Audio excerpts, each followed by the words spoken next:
الحمد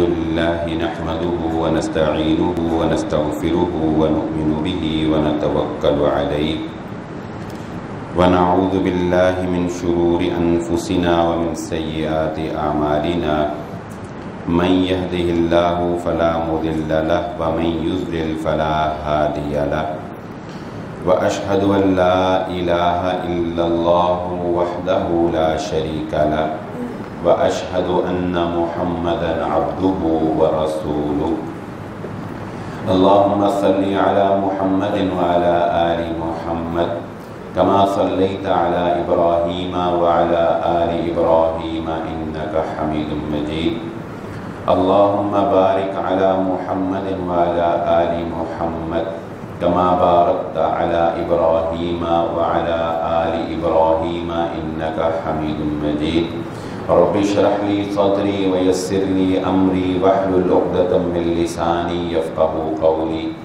سبحانك لا علم لنا إلا ما علمتنا إنك أنت العليم الحكيم أما بعد فإن خير الحديث كتاب الله وخير الهدي هدي محمد صلى الله عليه وسلم وشر الأمور محدثاتها وكل محدثة بدعة وكل بدعة ضلالة وكل ضلالة في النار فأعوذ بالله من الشيطان الرجيم بسم الله الرحمن الرحيم قال الله تعالى في القرآن المجيد وما أنت بمسمع من في القبور قابل صد احترام حاضرین مجلس محترم مکرم سامعین کرام، ہر قسم کی تعریفات اس خالق مالک ارض و سماوات کے لیے اور لاکھوں کروڑوں درود و سلام آپ محمد مصطفیٰ صلی اللہ علیہ وآلہ وسلم کی ذات اقدس پر۔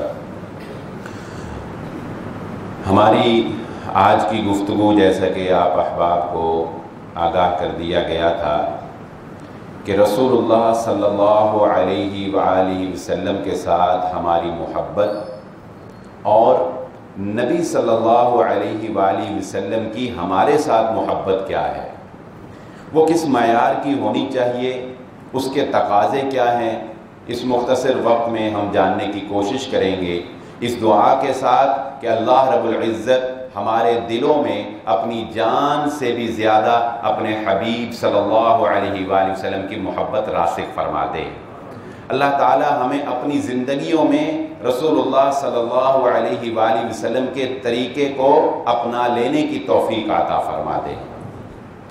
اللہ کے نبی صلی اللہ علیہ وآلہ وسلم کے ساتھ جو محبت صحابہ اکرام نے کر کے دکھا دی ہے، یہ امر طے ہو چکا ہے اور کفار بھی اس کی شہادت اور گواہی دے چکے ہیں کہ جو محبت نبی صلی اللہ علیہ وآلہ وسلم سے آپ کے اصحاب نے کر دی ہے، کائنات کے اندر ایسی محبت کسی کے ساتھ نہیں دیکھی ہے۔ ایسی محبت کہ جان تو ایک طرف رہ جاتی ہے، اپنوں کی جانیں قربان ہونے کے باوجود یہ محبت غالب ہی رہی ہے، وگرنہ ہم میں سے کون نہیں جانتا ایک عورت کا دل کتنا کمزور ہوتا ہے، اس کے سامنے اگر اس کا بیٹا مارا جائے تو شاید وہ اپنے حواس کھو بیٹھے، اگر اس کے شوہر کی وفات ہو جائے تو شاید کہ اس کو کچھ اور یاد ہی نہ رہے، کسی کے باپ کی وفات ہو جائے تو اس کا چہرہ افسردگی سے مرجھا جائے، مگر جانتے ہیں ایک عورت جو کہ صحابیہ ہیں، رسول اللہ صلی اللہ علیہ وآلہ وسلم کی جانثار، آپ سے محبت کرنے والی، ان کی محبت کی تقویت دیکھیں کہ غزوہ احد ہوتا ہے، جس وقت یہ افواہ پھیل گئی کہ رسول اللہ صلی اللہ علیہ وآلہ وسلم کو شہید کر دیا گیا ہے تو ایک بھگدڑ مچی اور مسلمانوں کا بہت نقصان ہوا۔ اس عورت تک بھی یہ خبر پہنچی، یہ عورت نکلتی ہے، باہر کو نکلتی ہے کہ میں پتہ کروں محمد الرسول اللہ صلی اللہ علیہ وآلہ وسلم کیسے ہیں، کس حال میں ہیں، کیا یہ خبر صحیح ہے یا غلط ہے۔ باہر نکلتی ہے، بتایا جاتا ہے یہ تمہارا باپ شہید ہو چکا ہے، پیچھے چھوڑ دیا، کہا مجھے بتاؤ محمد صلی اللہ علیہ وسلم کیسے ہیں۔ آگے جاتی ہے، ایک خبر دینے والا خبر دیتا ہے یہ تمہارا بھائی شہید ہو چکا ہے، یہ اس دنیا سے کوچ کر چکا ہے، اب یہاں موجود نہیں ہے۔ بھائی کی موت کی خبر بھی اس کے حواس کے اوپر اثر نہ کر سکی، اس کو بھی پیچھے چھوڑا، آگے چلتی چلی گئی۔ پھر ایک نے بتایا تمہارا تو شوہر، تمہارا خامن شہید ہو چکا ہے، خامن کی پرواہ کیے بغیر، اور آگے چلی گئی۔ اس سے بھی زیادہ محبت والا رشتہ، ممتا کا رشتہ یہاں پر آزمائش بننے جا رہا ہے۔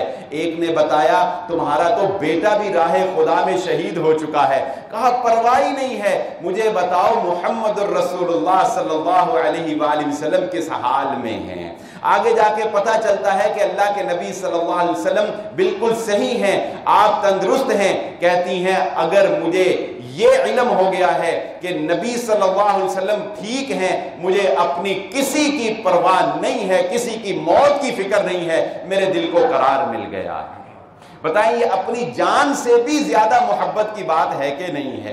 اپنوں کی موت اور اتنی قریبوں قریب رشتہ داروں کی موت، خونی رشتوں کی موت انسان کے اوپر کیا کیا اثر نہیں چھوڑتی، مگر محمد الرسول اللہ صلی اللہ علیہ وآلہ وسلم سے یہ محبت صحابہ نے کر کے دکھائی ہے۔ وہ مصعب بن عمیر رضی اللہ تعالیٰ عنہ کو جس وقت ان کی ماں نے کہا نا سب کچھ چھن گیا، دولت چھن گئی، اچھا لباس چھن گیا، وہ معطر کپڑے چھن گئے، وہ قیمتی جوتے چھن گئے، وہ مصعب جو کبھی مکے کی گلیوں سے گزرتے تھے لوگ دیکھنے کی ضرورت نہیں پڑتی تھی، اتنا معطر لباس ہوتا تھا، اتنا شاہانہ لباس ہوتا تھا، دور سے لوگ کہتے تھے اس گلی سے مصعب گزر رہا ہے۔ وہ جب سب کچھ چھن گیا، ماں نے کہا کہ مصعب اگر آج کے بعد تو نے محمد کا کلمہ پڑھا تیری ماں بھوک سے جان دے دے گی، بھوک ہڑتال کا اعلان کرتی ہوں، جان دے دوں گی۔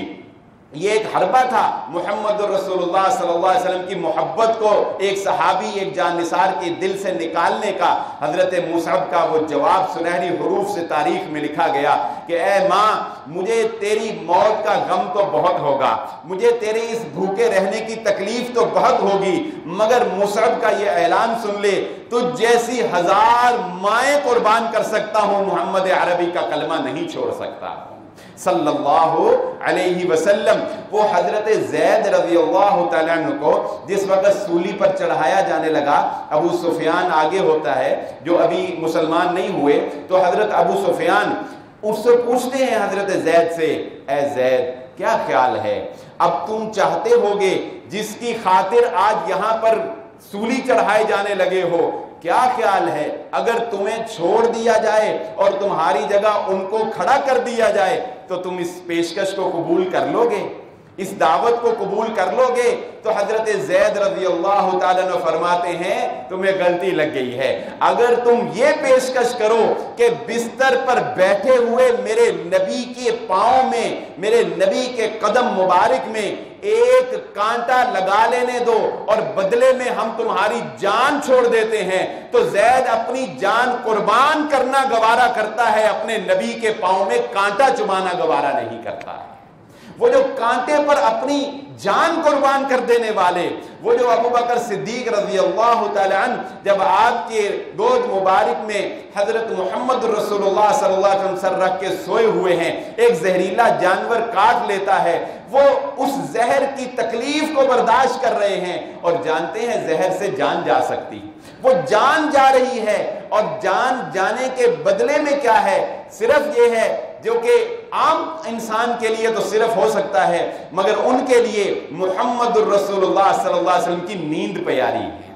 وہ سوچ رہے ہیں کہ اب اپنی جان قربان کر دوں یا اپنے نبی کو بیدار کر دوں، اپنے نبی کو، حالانکہ بیدار کرنا کوئی جرم ہے، بیدار کرنا کوئی گناہ ہے، بیدار کرنا کوئی غلطی ہے، لیکن محبت ہے، محبت کے تقاضے ہیں۔ تو حضرت ابو بکر صدیق رضی اللہ تعالیٰ عنہ اس تکلیف کی شدت کو جب برداشت نہیں کر پاتے ہیں تو پھر وہ پسینے سے، ایک آہ سے وہ قطرہ نبی صلی اللہ علیہ وسلم کے جسم اطہر پر گرتا ہے، آپ کو جاگ آتی ہے، آپ بیدار ہوتے ہیں، تو پتہ چلتا ہے کہ ابو بکر نے تو مجھے نیند سے بیدار نہیں کیا اور اس کی جان جانے والی تھی۔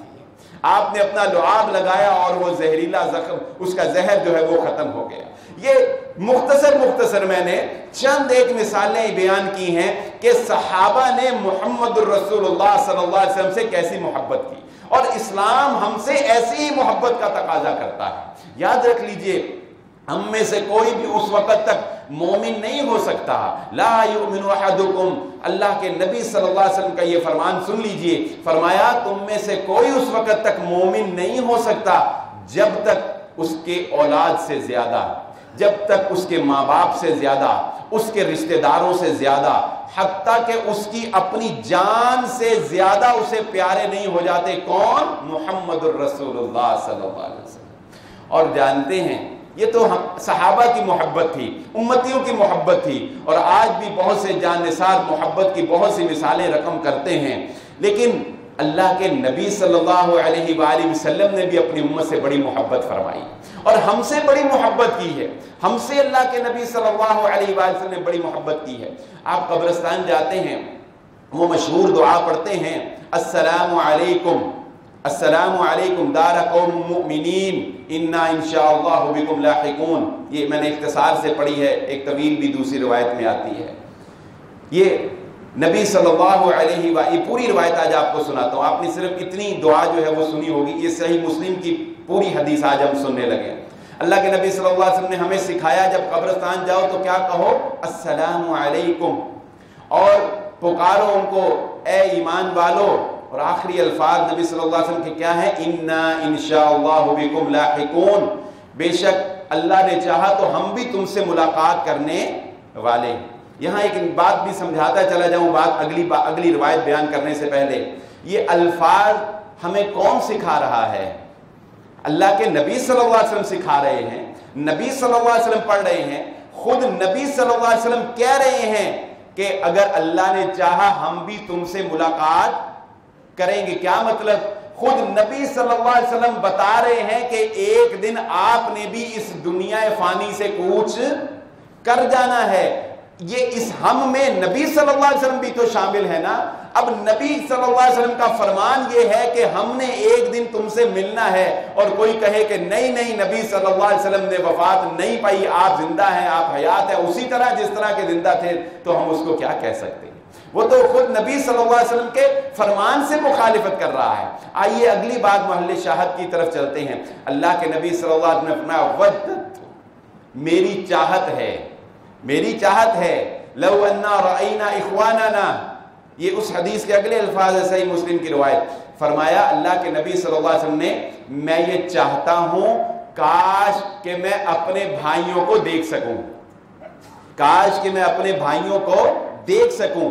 صحابہ اکرام نے پوچھا، اے اللہ کے نبی صلی اللہ علیہ وآلہ وسلم، کیا ہم آپ کے بھائی نہیں ہیں؟ کیا ہم آپ کے بھائی نہیں ہیں؟ اللہ کے نبی صلی اللہ علیہ وآلہ وسلم نے فرمایا نہیں، تم میرے اصحاب ہو، تم میرے صحابہ ہو، تم میرے ساتھی ہو۔ میں نے اس الفاظ میں بھائی ان کو کہا ہے جو تمہارے بعد میری امت میں آنے والے افراد ہیں۔ اللہ کے نبی صلی اللہ علیہ وسلم کہہ رہے ہیں یعنی کہ کاش میں انہیں دیکھ سکتا، اور صحابہ بھی یہ جانتے ہیں کہ نبی صلی اللہ علیہ وآلہ وسلم ان کو نہیں دیکھ رہے، ان کو نہیں دیکھ سکتے، اسی لیے صحابہ نے پوچھا۔ اس حدیث کے اگلے الفاظ، اللہ کے نبی صلی اللہ علیہ وسلم سے صحابہ پوچھتے ہیں، اللہ کے نبی صلی اللہ علیہ وسلم آپ نے ان کو دیکھا نہیں ہے، آپ ان کو دیکھیں گے نہیں، آپ کے بعد جو آئیں گے، بعد سے مطلب آپ دنیا سے کوچ کر جائیں گے، آپ کے بعد آئیں گے، آپ نے ان کو دیکھا نہیں، آپ ان کو کیسے پہچان لیں گے؟ آپ ان کو کیسے پہچان لیں گے؟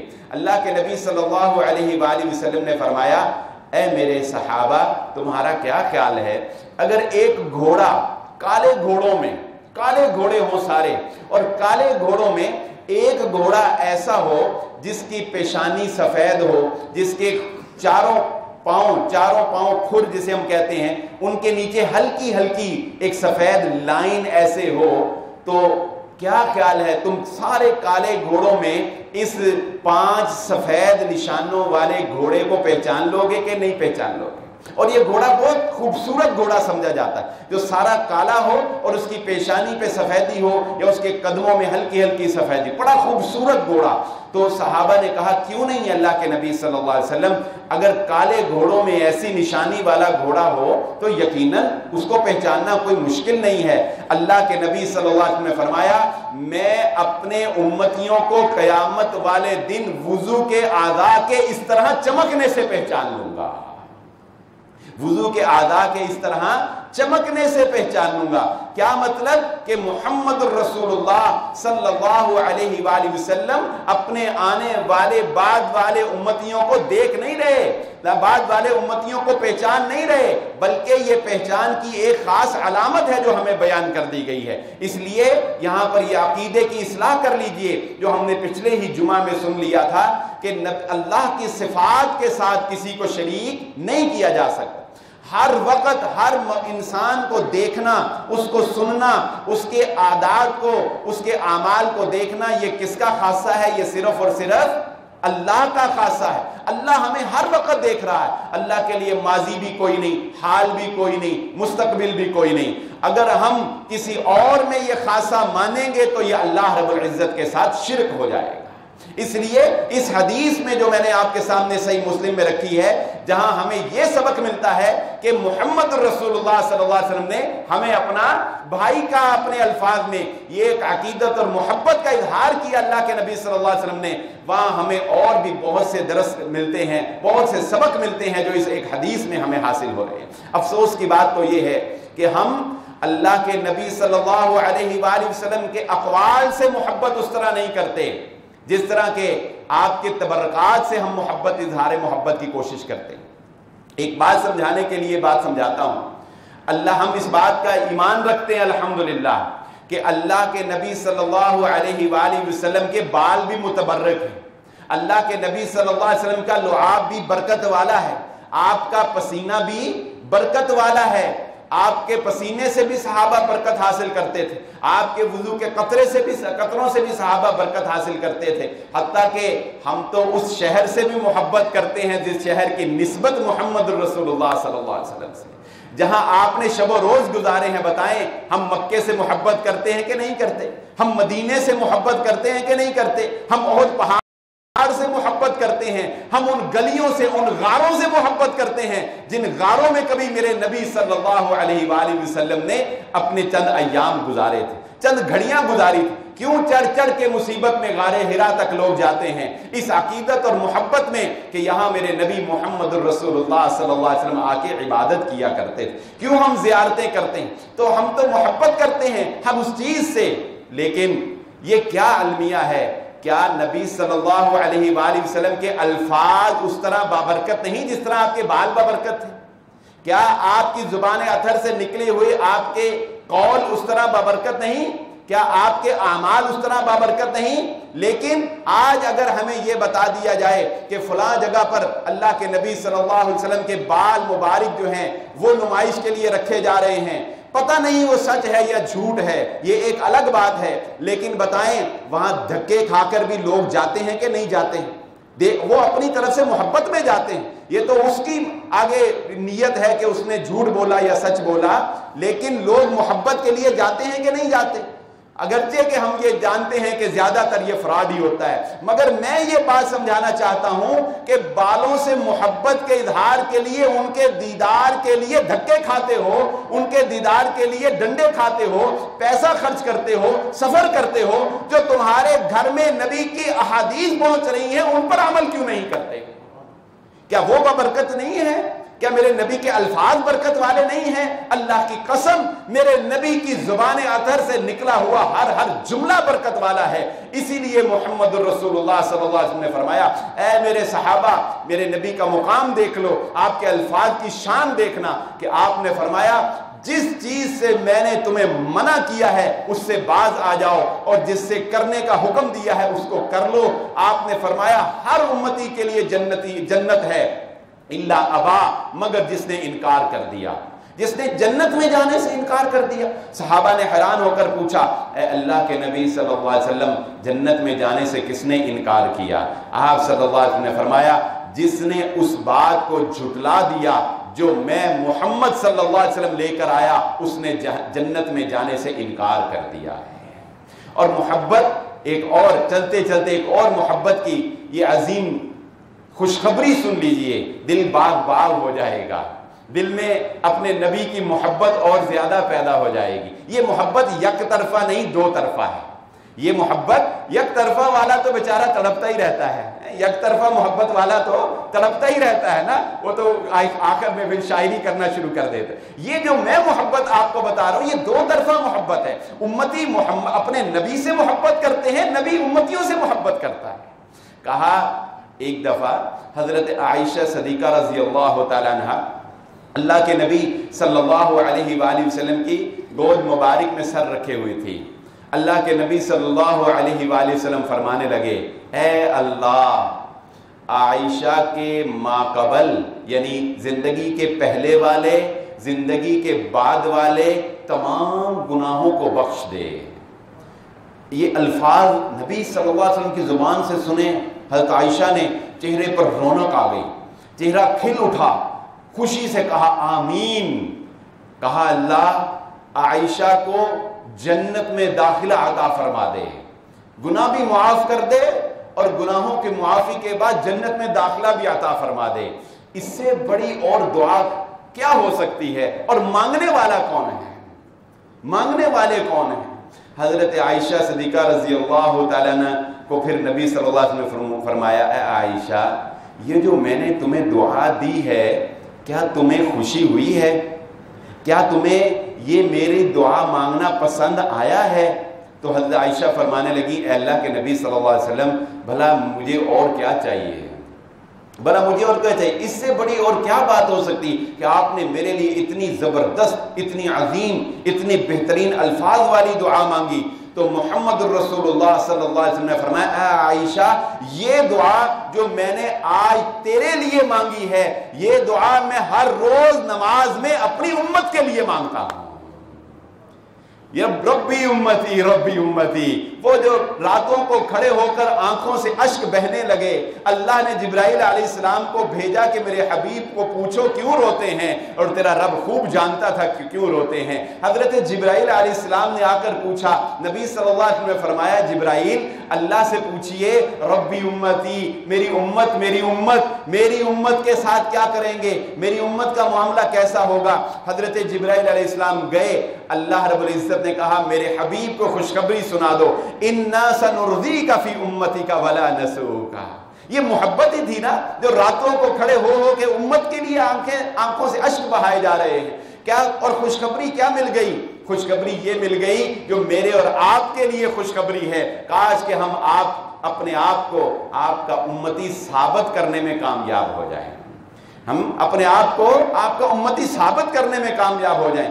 اِنَّا سَنُرْضِيكَ فِي أُمَّتِكَ، یہ اللہ کا پیغام اپنے حبیب صلی اللہ علیہ وسلم کے نام، ہم آپ کو آپ کی امت کے بارے میں راضی کر دیں گے، ناراض نہیں ہونے دیں گے، خوش کر دیں گے آپ کو ناراض نہیں ہونے دیں گے۔ یہ پیغام ہے محمد الرسول اللہ صلی اللہ علیہ وآلہ وسلم کا جو اس امت کے نام ہے۔ مگر خوگر حمد سے تھوڑا سا گلا بھی سن لے کہ ہم یہ تعریفی کلمات اور یہ ساری احادیث، یہ سارے نبی صلی اللہ علیہ وسلم کی خوشخبری والے بیانات تو سنتے ہیں اور اپنی امت کے لیے آپ کی محبت تو دیکھتے ہیں، مگر اپنے گریبانوں میں جھانک کر بھی دیکھیں کہ ہم کہاں کہاں پر اپنی خواہش پر سنت کا دم توڑتے ہیں، ہم کہاں کہاں پر اپنے آباء و اجداد کی رسم و رواج پہ سنت کو پس پشت پھینک دیتے ہیں۔ ہم تو اپنے بزرگوں کی بات کو گرنے نہیں دیتے، ہم تو جس کو امام مان لیتے ہیں ہم اس کی بات چھوڑتے نہیں ہیں، نبی کی بات کی تعویل اور نبی کی بات میں کج ہم نکالنے کے لیے تیار ہو جاتے ہیں۔ یہ حدیث سن کے آپ کو اندازہ ہو جائے گا کہ نبی کی بات سے بڑھ کر کسی کی بات نہیں ہو سکتی، چاہے کوئی وقت کا ولی ہو، چاہے کوئی وقت کا امام ہو، چاہے کوئی آپ کا باپ ہو، چاہے کوئی پیر ہو، چاہے کوئی کتنا ہی بڑی کرامتوں والا کیوں نہ ہو، مگر میں یہ کہتا ہوں نبی کے بعد ابو بکر اور عمر سے کوئی بڑھ سکتا ہے؟ انبیاء کے بعد ہم جانتے ہیں سب سے افضل کون؟ حضرت ابو بکر صدیق رضی اللہ تعالیٰ، حضرت عبداللہ بن عباس رضی اللہ تعالیٰ، صحیح حدیث ہے۔ اس سے پہلے ایک مسئلہ سمجھ لیجئے، حضرت عمر رضی اللہ تعالیٰ عنہ لوگوں کو یہ ترغیب دیا کرتے تھے کہ حج افراد کیا کرو۔ کون سا حج؟ حج افراد۔ حج افراد وہ ہوتا ہے جس میں صرف حج ہوتا ہے۔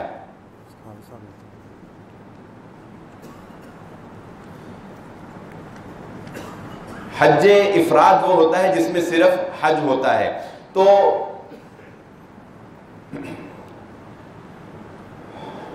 ان کا موقف یہ تھا، حضرت عمر ابن خطاب رضی اللہ تعالیٰ عنہ کا، وہ یہ سمجھتے تھے کہ لوگ اگر حج تمتع کریں تو حج تمتع میں آپ کو پتہ ہے پہلے عمرہ ہوتا ہے پھر حج ہوتا ہے، تو وہ یہ سمجھتے تھے کہ اگر لوگ عمرہ اور حج ایک ہی سفر میں کر لیں گے تو بعد میں عمرہ کرنے کے لیے نہیں آئیں گے، تو بیت اللہ کی رونق میں کمی آ جائے گی۔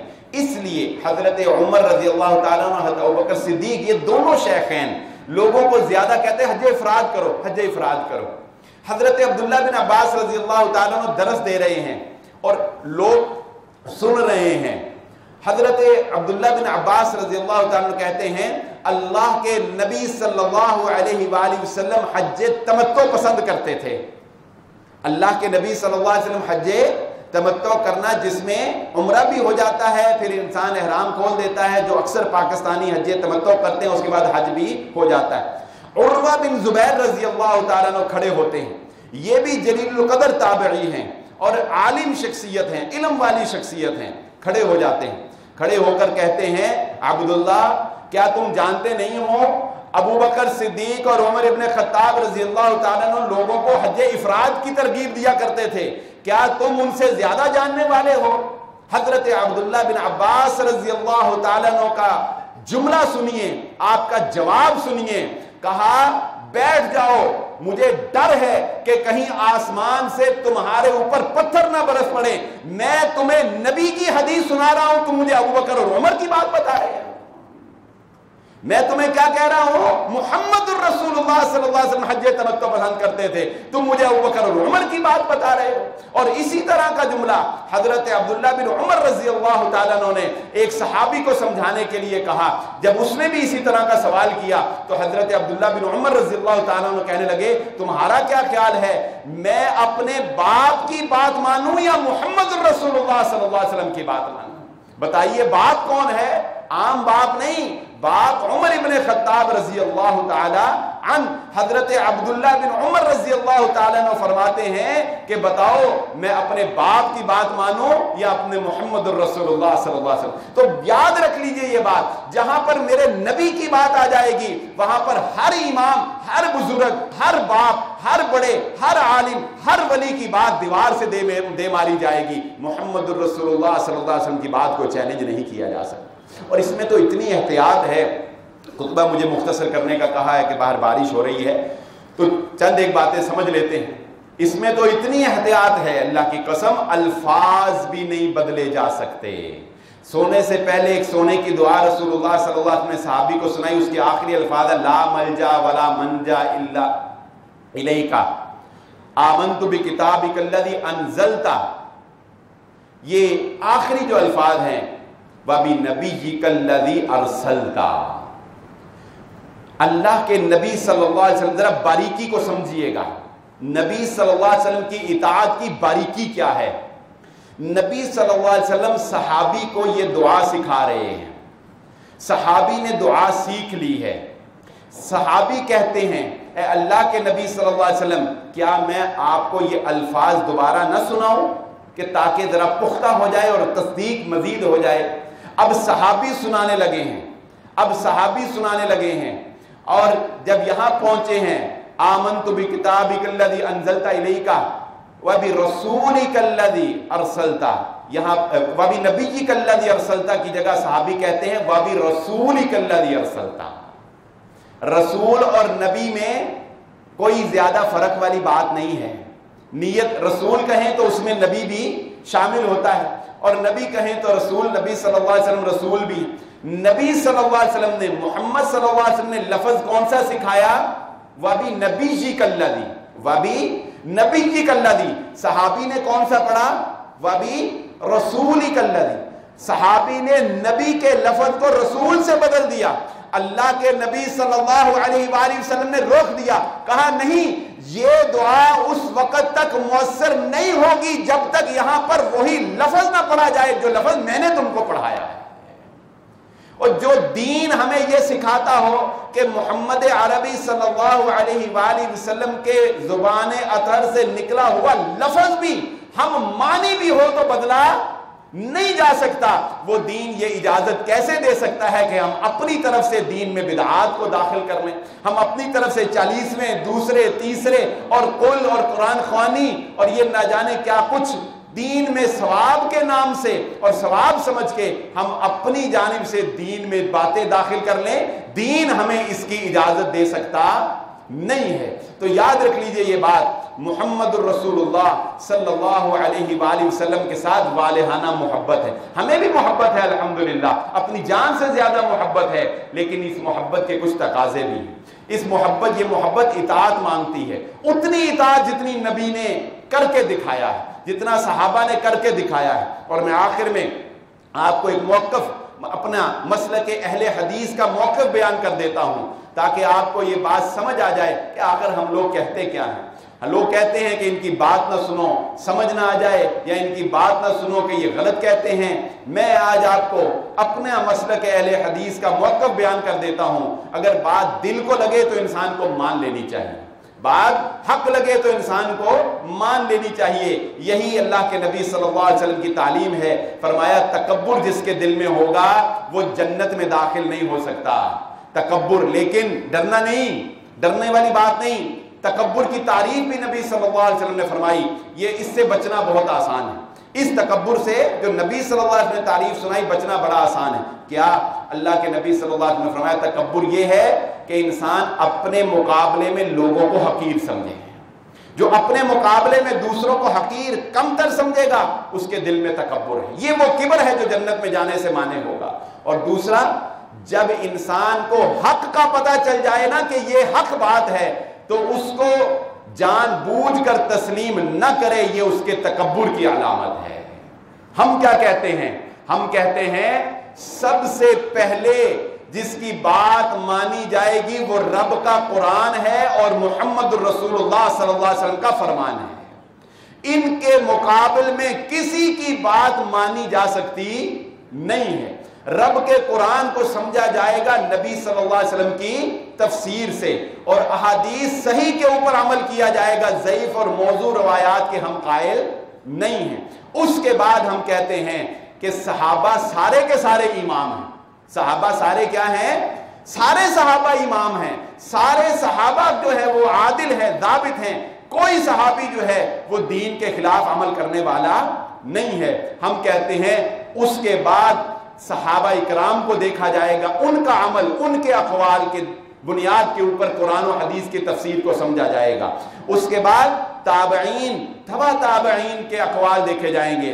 پھر اجتہادی مسائل میں تمام ائمہ اکرام کو دیکھا جائے گا۔ ہم امام شافعی کی بھی قدر کرتے ہیں، ہم امام مالک، امام ابو حنیفہ، امام احمد بن حنبل، امام بخاری، امام مسلم، امام نسائی، جتنے امام آئے، امام ابن تیمیہ، ہم تمام اماموں کے علم کی قدر کرتے ہیں، ہمارے سر کا تاج، ہماری آنکھوں کا تارا ہے۔ لیکن اگر ان کی بات نبی صلی اللہ علیہ وسلم کی بات سے ٹکرا جائے گی، ہم سوچے سمجھے بغیر ریجیکٹ کر دیں گے۔ اور ان کی باتوں میں بھی ہم دیکھیں گے، ایک عالم کی یہ سوچ ہونی چاہیے کہ وہ یہ دیکھے کہ کس کی بات قرآن و حدیث کے زیادہ قریب ہے، اس کی بات کو اپنا لیا جائے، اس کی بات کو اپنا لیا جائے۔ یاد رکھیں علم کا دروازہ بند نہیں ہو گیا، گو کہ ان کا تقوی اپنی جگہ، لیکن یہ کوئی نہیں کہہ سکتا کہ علم ان پہ ختم ہو گیا تھا، وہ حرف آخر تھے۔ نہیں، ایسا نہیں ہے۔ میں اس کی زندہ مثال آپ کو دے دیتا ہوں۔ آج سے 50 سال پیچھے چلے جائیں، لوگوں کا، علماء کا یہی ذہن تھا کہ شاید حدیث کے اوپر جو تحقیق ہونی تھی وہ ہو گئی، حدیث کے اوپر جو تحقیق ہونی تھی وہ ہو گئی۔ لیکن ہم جانتے ہیں علامہ البانی رحمہ اللہ تعالیٰ نے عصر 9 لوگوں کے اندر ایک تجدید حدیث کی صحت کے حوالے سے ایک نئی جو ہے شمع روشن کر دی، دوبارہ ساری احادیث کی تحقیق کر دی، ساری احادیث کو دوبارہ ایک نئے پیراہے کے اندر لوگوں کے سامنے پیش کر دیا۔ آج ہم جانتے ہیں ہر حدیث پر ہم کہتے ہیں علامہ البانی کا یہ موقف، علامہ البانی نے اس کو صحیح کہا، علامہ البانی نے اس کو صحیح، کہتے ہیں کہ نہیں کہتے؟ کیا پتہ چلا؟ علم کے دروازے بند نہیں ہو گئے، اس لیے یہ جمود ختم کر دیں۔ آج